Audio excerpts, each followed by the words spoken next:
Nós vamos falar sobre empreendedorismo. Você já teve vontade de abrir o próprio negócio? Se a resposta é sim, então preste atenção na entrevista de hoje. Nós vamos falar com o professor do Mackenzie, professor de Planejamento Estratégico e Marketing de Serviços, Marcos Morita. Marcos, obrigado por sua presença aqui hoje com a gente. Marcos, então, criar um empreendimento é algo que pode ser feito sem orientação? É perigoso isso? Eu diria que é bastante perigoso, porque iniciar um empreendimento parece algo fácil, algo simples. Mas para mostrar um pouquinho, embasar a importância de se ter uma orientação, eu trouxe uma pesquisa aqui feita por um instituto aqui em São Paulo, no estado, que mostra a taxa de mortalidade das empresas no primeiro ano. Então, aquelas empresas que não assistiram palestras, não fizeram cursos, não procuraram consultoria, a taxa de mortalidade delas é em torno de 27% no fim do primeiro ano. 27%. E já aquelas que procuraram orientação, essa taxa cai para 17%. Se a gente olhar 27 para 10, parece pouco, mas procurar orientação reduz até em 60% as chances de morte aí da tua empresa no primeiro ano. Então, pode-se abrir, mas é melhor, é mais seguro quando se tem uma orientação. E onde que esse jovem empreendedor ele pode conseguir essa orientação?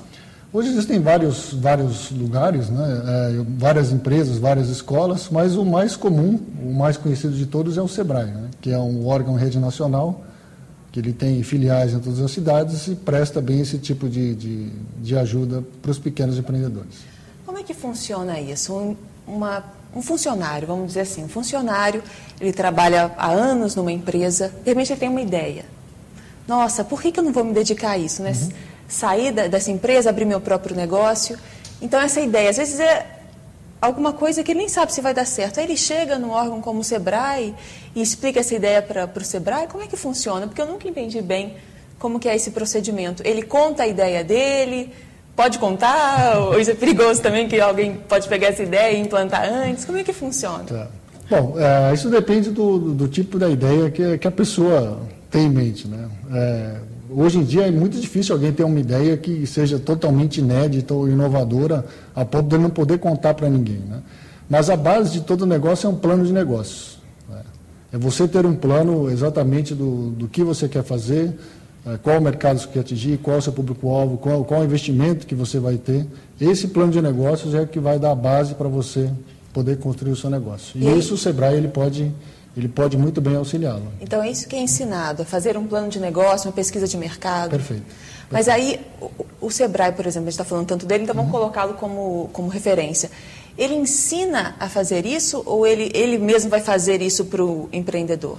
Como é que funciona? Em geral, eles têm vários cursos, treinamentos dirigidos, mas eu diria que ele mais ensina a pescar do que pescar propriamente dito para a pessoa, né? Ele ensina quais os caminhos que a pessoa deve seguir. Tá, no caso, você comentou que 17% das empresas que abriram, do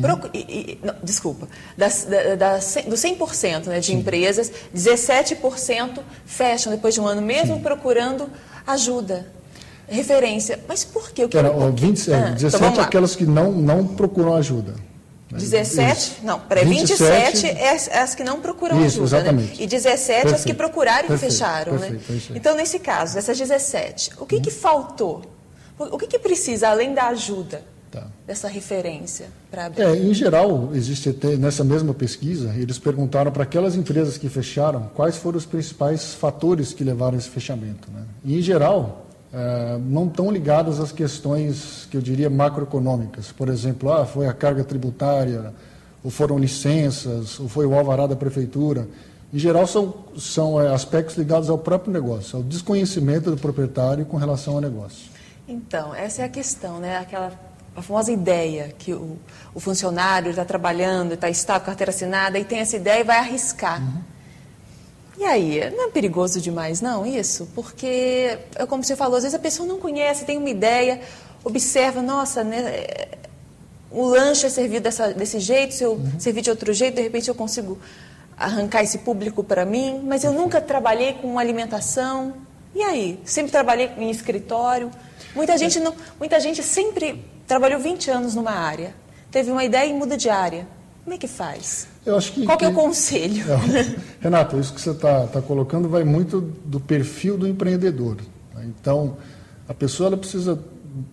Primeiro, ela tem que verificar se ela tem esse perfil. Né? Que o empreendedor em si, eu gosto muito de comparar, pensar naqueles grandes empreendedores que são capas de revista, que estão na televisão, hoje, do passado. E eles têm, em geral, 3 características básicas, que eu diria. São questionadores, né? Todos eles, mais do que até o como lanche servido, mas sempre se questionam a respeito de tudo. São eternos questionadores. Né? Por que isso é feito de tal maneira, não poderia ser feito de outra?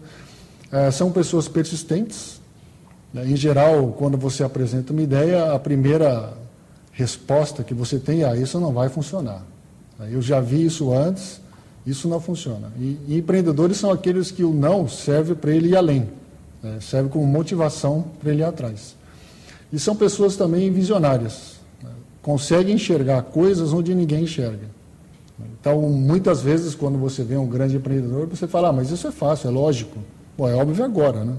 Que já foi criado. Que já foi criado, exatamente, Renato. Mas na época que ele foi criado, ninguém sabia e ninguém imaginava que aquilo poderia ter sido feito. Então, acho que antes da pessoa decidir se vai sair ou não, é bom ela verificar se ela tem essas qualidades, né? Que seria se é uma pessoa questionadora, se ele aceita tomar riscos, se ele aceita nãos como resposta e se ele consegue, em geral, ter insights, assim, se é uma pessoa visionária. Né? É interessante para alguém que abrir um negócio procurar sócios? Porque, de repente, a pessoa ela é criativa, ela sabe trabalhar com aquela área que ela escolheu, mas ela não sabe administrar, por exemplo. É interessante? Como que faz para escolher esses sócios? Em geral, os pequenos empreendedores, quando eles procuram consultoria, a maior parte das consultorias são consultorias mais para áreas contábeis e fiscais. Né? Acho que mais de 50% das pequenas empresas têm um contador hoje. Então, essa assessoria, quando pedida, é sempre ou a parte de tributos ou a parte contábil. Né? Poucas pessoas hoje têm sócios, eu diria, para tocar o negócio administrativo. Né? Geralmente a pessoa começa com aquela habilidade mesmo que você falou, talvez ela saiba cozinhar bem ou tenha uma habilidade técnica muito boa e ela começa. E aí, com o tempo, ela começa a sentir o que a gente chama de dor do crescimento. Né? A necessidade. A necessidade, exatamente. Mas dificilmente, até pelo pouco capital, ela contrata alguém ou se preocupa com um sócio para essa parte. Né? Porque como ela tem o outro lado muito forte, ela acha que o outro lado é muito mais importante que até a parte administrativa.